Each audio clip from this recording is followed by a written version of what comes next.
avec une nouvelle vidéo dans mon petit carnet d'été. Je continue toujours mon petit travail, je m'amuse toujours autant, coucou, je vais pas vous le dire à chaque fois, quoique si j'ai envie, je vous le dis que je m'amuse toujours autant à travailler dedans. Je vais avoir du mal à le lâcher d'ailleurs, parce que j'aime tellement travailler cette thématique que quand il sera terminé, je pense que je vais avoir du mal, il va falloir que je me relance vite dans autre chose, parce que je vais avoir du mal à le quitter, ce carnet. Là, j'ai ma lampe éteinte pourtant, mais qui cache ma lampe habituelle. Je me dis, c'est bizarre, je vois moins bien que d'habitude. Vous avez vu depuis quelques vidéos, je vous montre, là je vous montre un petit peu ce que j'ai fait. Là, vous les avez vues, toutes les vidéos. Depuis quelques temps sur mes vidéos, en fait, je protège ma plaque en verre, parce qu'en fait, je me rends compte que j'utilise pas mal de gel médium en ce moment. Et en fait... le gel médium sur ma plaque en verre, alors le fluide plutôt médium, mais le gel aussi, accroche quand même pas mal sur ma plaque, et je passe du temps, alors ça s'en va très bien, mais je passe du temps à gratter ma plaque et tout à la fin, après chaque session, et en fait ça m'agace un petit peu.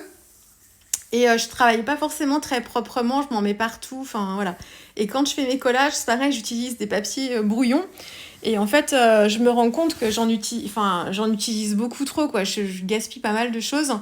Donc là, en fait, j'ai récupéré un papier de protection de colis, et je m'en sers en fait quand je travaille comme ça les collages, j'essuie ma spatule, je sèche un coup au heat gun pour éviter de salir mon carnet, et en fait je trouve ça beaucoup plus pratique. Donc là ça fait je sais pas combien de pages que je fais dessus, et du coup je le réutilise à chaque fois. Donc et comme je travaille avec l'acrylique aussi, enfin tout ce que je fais en couleur tout autour, une fois que c'est sec, de toute façon, après, il n'y a pas de souci, ça se transférera pas, contrairement à de l'aquarelle ou du Magical, pire encore. Donc, je trouve ça super pratique. Voilà pourquoi vous voyez ça depuis quelques vidéos déjà, mais ça m'aide beaucoup là, quand je travaille le mix média.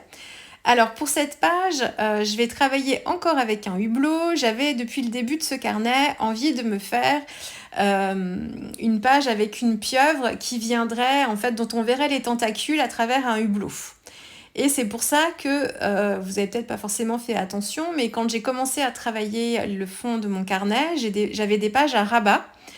Parce qu'en fait, je me suis prévu, je vais l'utiliser qu'une seule fois pourtant, mais j'avais prévu de faire des pages comme ça avec des trous dedans et des choses qui en sortiraient. Et comme je veux le travailler recto verso, ce carnet, je me disais que j'allais être embêtée, parce que si je fais un trou avec quelque chose qui sort, il faut qu'au verso, je puisse retravailler aussi cette partie-là, et que je puisse intégrer ce que j'ai fait sortir de ce trou, que je puisse l'intégrer au verso, et que je l'incorpore dans quelque chose. Donc pour éviter de me creuser trop la tête, j'avais prévu en fait 2 pages à rabat. Donc c'est le cas ici, là vous voyez pas, mais en haut de l'écran, j'ai le rabat de la page au verso. Donc je travaille ma page comme je veux, et puis ensuite je viendrai coller le rabat derrière, comme ça. Hop, ça cachera le verso, et du coup je suis vraiment libre de faire comme je veux. J'ai récupéré sur Pinterest une image de hublot qui était un petit peu dessinée, en fait un peu illustrée. Je l'ai transférée sur un papier quoi d'ailleurs, le Rosa Spina, je crois, celui que j'utilise pour ce carnet d'ailleurs. Je l'ai transféré, et ensuite ici je le mets en couleur. Alors là vous avez plein de possibilités, hein. Vous pouvez, alors moi encore une fois ici je transfère sur ce papier, mais vous pouvez imprimer. Alors ce papier il peut peut-être passer dans mon imprimante. J'ai essayé de faire un peu plus de tests là sur cette imprimante, et jusqu'à 200 grammes dans les tests que j'ai fait, ça passe. 300 grammes papier aquarelle, ça passe pas. La feuille n'est pas prise, n'est pas emmenée. Donc la feuille n'est pas emmenée, donc ça, je sais que c'est pas possible. Mais jusqu'à 200 grammes, par contre, ça passe bien. Et le Rosa Spina, il doit faire, il y a des feuilles qui sont un peu moins épaisses, qui doit faire moins de 200 grammes, je crois. Donc soit vous imprimez directement si vous avez une imprimante laser, parce que si c'est une AG d'encre, c'est un petit peu plus compliqué pour travailler avec les techniques aquarelles dessus. Ou alors vous imprimez sur du papier normal, et puis vous faites après votre transfert comme si vous faisiez un tamponnage en fait. Je l'ai travaillé avec mes crayons Derwent Inktense qui sont maintenant sortis sur mon bureau parce que en fait, je me suis fait une petite boîte avec tous les médiums que j'utilise pour ce carnet. Donc j'ai mes couleurs d'acrylique que j'ai utilisées pour travailler mon fond. J'ai quelques Posca aussi qui me servent depuis le début. Et du coup, j'ai tout au même endroit et ça m'évite... je range tout dans cette petite boîte-là. Et pour ce projet, comme je faisais en fait quand je travaillais des mini-albums, d'ailleurs, c'est à peu près le même esprit. Sauf que là, je travaille au fur et à mesure. Mon mini-album, je travaillais un peu en série à la chaîne, les embellissements, les mises en couleur, je faisais tout comme ça à la chaîne. Et après, je faisais les montages et les embellissements de mes pages. Donc, ce qui me permet en fait de les avoir à côté de moi et de pas être obligée de tout ressortir à chaque fois, puisque je peux pas tout laisser. Je travaille dans mon salon, encore une fois, comme je vous l'ai déjà dit, et je peux pas tout laisser en plan tant que le projet est pas fini. Il faut que je lui range un minimum. Donc là, j'ai ma petite boîte pour mon projet en cours et ça me permet de pouvoir aller un petit peu plus vite aussi. Donc crayon Inktense pour travailler le hublot. J'avais fait en fait, j'avais évidé le rond de ma page pour positionner le hublot à cet endroit-là. Et puis ensuite ici, la même chose, un transfert d'image au gel médium de ces tentacules que je mets en couleur avec les crayons Inktense. Alors là, je ne sais plus si j'ai protégé mon papier en mettant une couche de gesso transparent, comme je vous l'expliquais dans ma vidéo avec le pêcheur, ou si j'ai travaillé directement sur le Rosa Spina. Il se peut très bien que j'ai travaillé directement sur le Rosa Spina parce que c'est un papier qui tolère l'aquarelle. Après, faut faire attention, il n'est pas forcément prévu pour ça non plus trop, mais ça passe quand même. Donc j'ai mis en couleur mes tentacules. Je suis avec un mélange de grit paint, d'indigo et de bleu. J'ai un autre bleu aussi qui est assez profond. Et donc j'ai travaillé donc mes petites tentacules, je les ai détourés, j'ai repris les contours avec un crayon noir quand mon transfert s'était pas forcément bien fait partout aussi. Et puis là, je suis en train de réfléchir à comment je vais faire sortir les tentacules de mon hublot. Je veux ajouter un petit peu de transparent pour donner l'effet de vitre. Donc comme si en fait les tentacules avaient réussi à passer entre la vitre du hublot et le hublot en lui-même. Et puis vous voyez aussi, là j'ai imprimé sur du papier de soie. Alors une illustration, encore une fois, si j'ai le nom de l'illustrateur ou l'illustratrice, vous l'aurez comme pour les vidéos précédentes en description. Donc n'hésitez pas à aller voir en description ce que j'ai noté. Enfin si j'ai noté quelque chose, si je note pas, c'est que j'ai pas trouvé. Après, je passe pas non plus 3 heures à rechercher non plus, mais un petit peu de temps quand même pour être sûre de pas, de pas. C'est pas un anonyme qui a fait cette illustration-là, donc j'essaye de retrouver le plus possible. Donc je l'ai imprimé sur du papier de soie. Donc là encore, attention à vos impressions sur papier de soie. Il faut que vous puissiez en fait coller votre papier de soie sur une feuille type feuille d'imprimante classique. Alors sans la coller entièrement, parce que après vous pouvez pas l'utiliser vraiment comme du papier de soie sur vos travaux, mais moi je colle en haut, en bas, vous pouvez coller sur les 4 côtés aussi, les 4 bords c'est peut-être encore un peu plus sûr, et puis vous lancez vos impressions pour essayer de centrer un peu vos impressions. Donc j'aimais beaucoup en fait cette jeune fille avec les cheveux dans le vent comme ça. Et j'aimais bien le côté aussi visage coupé en fait dans un coin. Je trouvais que ça donnait un petit peu de dynamisme et un petit peu de mouvement aussi à mon carnet. Donc voilà, donc ça en fait, cette impression sur papier de soie, je l'ai collée directement sur mon fond de page, donc tout simplement. Attention, si vous avez fait un carnet comme ça avec des fonds à l'aquarelle sur des bases de gesso, puisque moi c'est le cas. Alors tout mon carnet n'a pas été préparé avec du gesso, mais quand même j'ai travaillé avec de l'acrylique à certains endroits, enfin voilà un petit peu de tout. Et donc mon aquarelle en fait quand elle est sur les bases, si elle est travaillée sur des endroits qui sont en fond, qui sont faits à base d'acrylique ou de gesso, en fait elle va se fixer en surface. Mais dès que vous allez remettre de l'eau dessus, vous allez la réactiver. Donc, il faut faire très attention.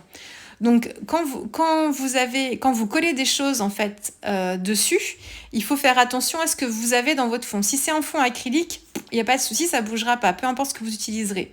Si c'est un fond qui est travaillé sur une base de gesso, une base acrylique avec de l'aquarelle, attention parce que dès que vous allez remettre de l'humidité dessus, ce que je vous disais, ça va se réactiver. Donc quand vous allez passer en fait votre pinceau pour coller, vous allez ramener toute l'aquarelle du fond et ça va vous faire des grosses traînées. Donc soit vous pouvez encoller votre papier très précisément et auquel cas il n'y a pas trop de soucis. Sinon, il faut faire attention au type de colle que vous utilisez. Le papier de soie, il se colle très très bien avec la colle en bâton. Donc là, en fait, on limite complètement l'humidité.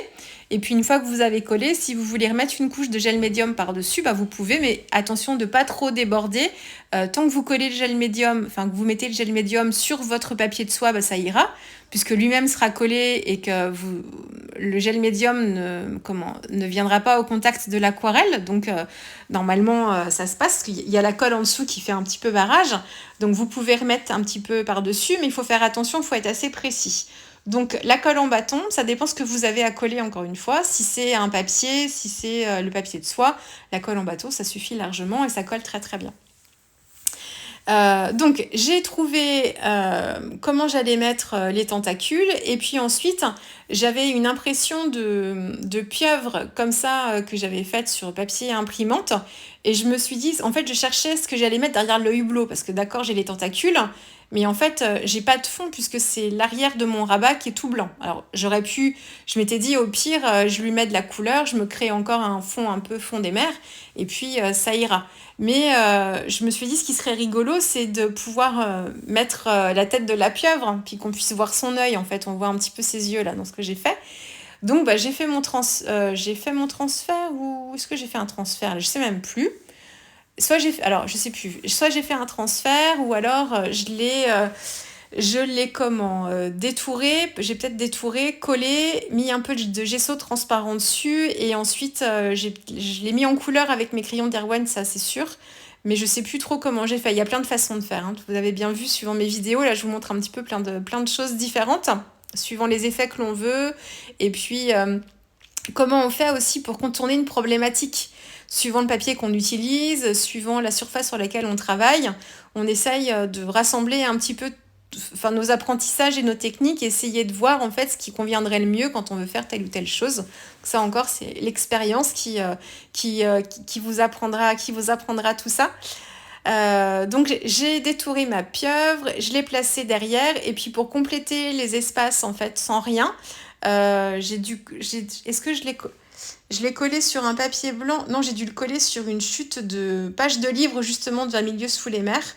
Et puis, il y avait des petits bouts de tentacules que j'avais découpés, en fait, que j'ai recollés aux endroits où il manquait, où j'avais un petit peu de place pour combler un petit peu les espaces. Donc voilà, donc cette page-là, je veux la faire depuis que j'ai eu l'idée de faire ce carnet sur la thématique des fonds, de la mer. Donc, et quelquefois, je sais pas si ça vous fait ça vous aussi, mais quelquefois, quand j'ai une idée tellement précise de ce que je veux, j'ai souvent du mal à m'y mettre parce qu'en fait, il y a tellement d'attentes derrière ça que c'est pas comme si... Enfin, c'est pas une pression, mais c'est un petit peu ça. C'est que je sais tellement ce que je veux que de peur de pas réussir, on va encore en revenir à ça d'ailleurs, de peur de pas réussir, je m'y mets pas, ou je repousse le moment de m'y mettre. Et du coup, moi, quand ça se passe comme ça dans ma tête, le souci, c'est que tant que j'ai pas fait cette page-là, j'ai du mal à faire les autres. Mais du coup, et comme j'ai beaucoup d'attentes, du coup, je recule le moment de m'y mettre. Donc c'est ça, si on dépasse pas ce moment-là, il peut se passer beaucoup de temps avant qu'on recommence à créer. Et c'est souvent le problème, d'ailleurs, on va encore reparler de la créativité, mais c'est souvent le problème, c'est quand on reste longtemps sans créer, sans faire quelque chose, si on reste bloqué à cette étape-là, plus ça va aller, plus le temps passe et plus c'est difficile de s'y mettre. Donc il faut à tout prix réussir à un moment à faire sauter le blocage, quitte à rater, et puis même si on rate, c'est pas bien grave. On arrive toujours à se rattraper quand même, ou voilà, mais il faut juste dépasser l'idée de se dire, enfin, si c'est pas à la hauteur de ce que vous aviez imaginé précisément, et ben tant pis, c'est pas grave. Parce que du coup, mieux vaut ça que de s'arrêter de créer en fait. Et moi, je sais que ça peut être un peu mon souci quelquefois, et je le sais, donc quelquefois je me force, je me force parce que je sais que si je fais pas cette page-là, même si tant pis je la rate, et bien derrière, il se peut que j'arrive pas à faire les suivantes et du coup ça me bloque. Donc voilà un petit peu moi comment ça se passe. Ça m'arrive aussi hein, ces histoires de blocage. Donc alors on a toutes des blocages pour pas forcément pour les mêmes raisons, hein, mais moi en tout cas voilà, je vous explique un petit peu comment ça se passe chez moi. Donc bon là, en plus, dans la plupart des cas, c'est qu'une histoire de confiance en soi, encore une fois, parce que de mon côté, c'est assez rare quand à la fin, même si je suis pas contente, comme je vous disais dans je sais plus quelle vidéo, depuis le temps que je fais ça, j'arrive souvent quand même, dans la majorité des cas, à me rattraper. Donc même si c'est pas à la hauteur de ce que j'espérais, eh bien, sur le moment, je vais rebondir et ça me fera autre chose. Pas du tout ce que je voulais faire au début, mais qui me plaira tout autant quand même. Donc, encore une fois, il faut se faire confiance, mais c'est pas facile. Hein, on ne change pas la nature profonde. Voilà. Et ça nous arrive à toutes. Hein, donc, vous voyez, je suis comme vous. Hein, voilà. Ça se passe exactement pareil pour moi. Une fois que j'ai collé ma petite jeune fille les cheveux au vent, je l'ai collé sur une partie de mon carnet. Alors j'ai mis du temps à choisir aussi à quel endroit j'allais faire cette double page, puisque ma jeune fille, elle doit être forcément dans un coin, puisqu'en fait, ça fait un angle droit vraiment son visage là. Donc il fallait que je choisisse quel coin j'allais prendre. Alors j'aurais pu imprimer en effet miroir, donc j'avais le choix le coin en bas à droite ou le coin en bas à gauche, donc je pouvais choisir quel endroit de mon carnet. J'ai choisi de le faire ici par rapport aux pages à rabat que j'avais aussi en fait, hein, ça a un peu déterminé l'emplacement. Et puis le souci c'est qu'à cet endroit en fait j'ai quand même des parties qui sont assez colorées en dessous. Et alors, c'est pas un problème en soi, mais du coup, comme c'est du papier de soie, on va voir par transparence.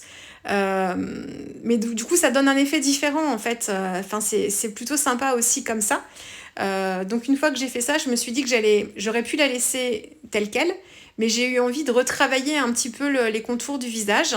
Donc, j'ai pris mes néocolores ici et j'ai travaillé... alors, dans les néocolores de Caran d'Ache, vous avez, alors ça marche aussi en fait c'est la gamme de couleurs Caran d'Ache, vous avez des couleurs peau.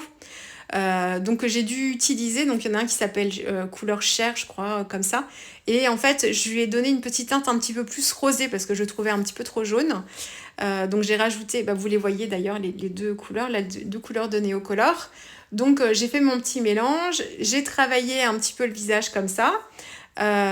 Donc comme j'ai une base de couleurs dans les bleutés, du coup ça donne quelque chose d'assez sombre sur le haut de son visage. Et puis sur ses pommettes, j'ai retravaillé en fait avec le néocolore rose à sec sur le fond de page que j'ai estompé au doigt. Est-ce que j'ai chauffé le papier avant pour pouvoir avoir une cire qui puisse être plus onctueuse et me faciliter un petit peu l'estompage? Peut-être, je sais plus. C'est possible, mais je sais plus bien là. Je suis pas forcément sûre de ça. J'ai repris certains détails en fait avec mon Stabilo All. Donc le Stabilo All, c'est un crayon de couleur noir aquarellable, mais qui se travaille aussi bien à sec, c'est-à-dire que vous pouvez travailler comme avec un crayon de couleur noire. Il accroche sur tous les types de surfaces, même sur des surfaces qui sont travaillées avec l'acrylique, avec le gel médium qui donne une surface un petit peu plastifiée. Il marche très bien, il accroche très très bien. Encore mieux sur une surface travaillée au gesso, notamment le gesso transparent de Liquitex qui est rugueux. Alors les gessos transparents, il n'en existe pas des tonnes non plus, toutes les marques n'en proposent pas. Il y a la version de Liquitex qu'on trouve facilement un peu partout. Et vous avez une version de chez Holbein que moi je n'ai pas parce que Holbein c'est une marque de médium en fait qui n'est pas forcément distribuée. Alors vous l'avez chez Aquarelle et Pinceau, mais vous n'avez pas toute la gamme de produits Holbein non plus. et ils font un gel médium, pas un gel médium, ils font peut-être aussi, mais ils font un gesso transparent chez eux. Et Eugénie, donc Super Mama des Vosges, nous expliqua que la version d'Holbein était moins rugueuse que celle de Liquitex. Moi, je la connais pas. Donc celui de Liquitex, il est assez rugueux et du coup les médiums ils accrochent bien dessus. Donc le Stabilo Hall, et vous pouvez aussi l'aquareller. Il est très très pigmenté, très intense, donc attention à la quantité de matière que vous déposez si vous voulez l'aquareller derrière, parce que ça peut vite prendre le pas sur le reste. Donc moi j'ai travaillé avec le crayon à sec pour renforcer mes contrastes de noir. Et j'ai retravaillé certains détails du visage aussi. Et puis pour compléter un petit peu la mise en scène, j'utilise des tampons de Manuela Jamel, donc c'est la marque de l'encre et l'image, c'est la collection de cet été.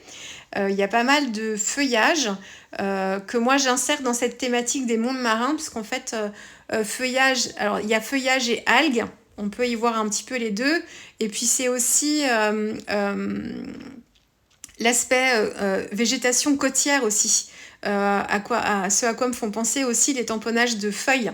Donc j'en ai ajouté quand même pas mal, vous verrez au fil de l'album, et je verrai à la fin aussi, quand j'aurai travaillé chacune de mes pages, je reprendrai mon carnet, enfin c'est l'idée que j'ai, après je ferai peut-être pas, hein, mais c'est l'idée que j'ai, je reprendrai mon carnet et je regarderai si je viens compléter en fait, si je viens le retravailler dans son ensemble, en rajoutant des petites choses de ci, de là pour que les pages se lient bien les unes aux autres. Donc peut-être que je rajouterai des coups de tamponnage pour reprendre ce tampon que j'ai utilisé ici mais que je n'ai pas forcément utilisé ailleurs. Je verrai si je refais des petits tamponnages un petit peu après, mais pour l'instant en fait je travaille double page par double page. J'ai toujours aussi en tête l'ambiance et l'esprit de ce carnet. Mon combo couleur qui lui ne change pas, hein, je reste toujours dans... J'ai des nuances mais je reste toujours dans le même combo couleur. Et puis j'essaye de faire le lien entre mes pages dans tous les cas. Donc ces tamponnages, en fait, ici, souvent, je les fais sur la double page et puis je les fais aussi à cheval avec les pages d'avant ou les pages d'après pour faire le lien vraiment entre chacune. Mais je verrai à la fin si je rajoute des choses ou pas. Donc là, j'ai fait les tamponnages avec de l'encre noire.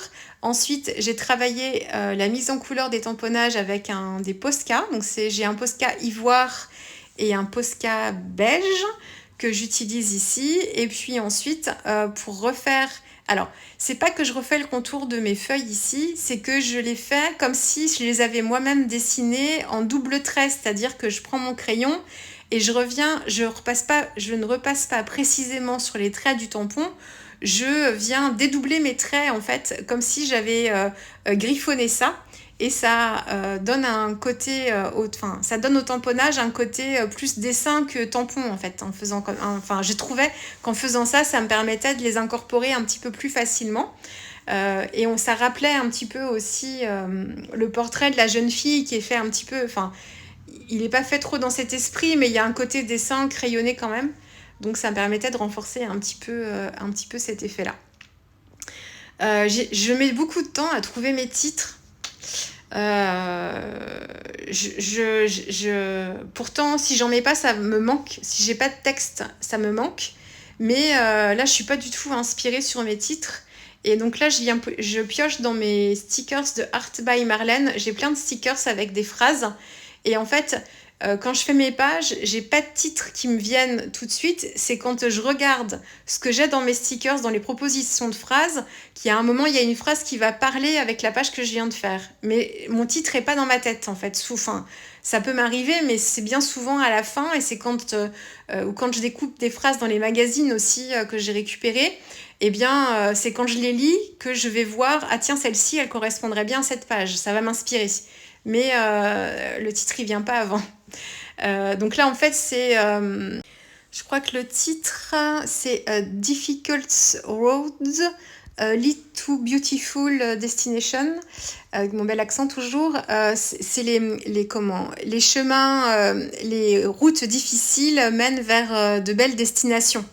Donc, et comme j'aime bien raconter des histoires quand même, cette jeune fille, elle regarde d'un mauvais œil en fait cette pieuvre qui tente de rentrer dans ce sous-marin, parce qu'on est un peu dans un sous-marin dans le bateau.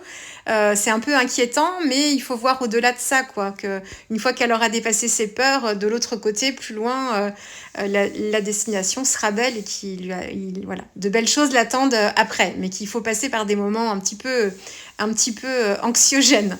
Voilà, j'espère que cette page vous aura plu et puis nous on se retrouve très vite avec une prochaine vidéo. Au revoir.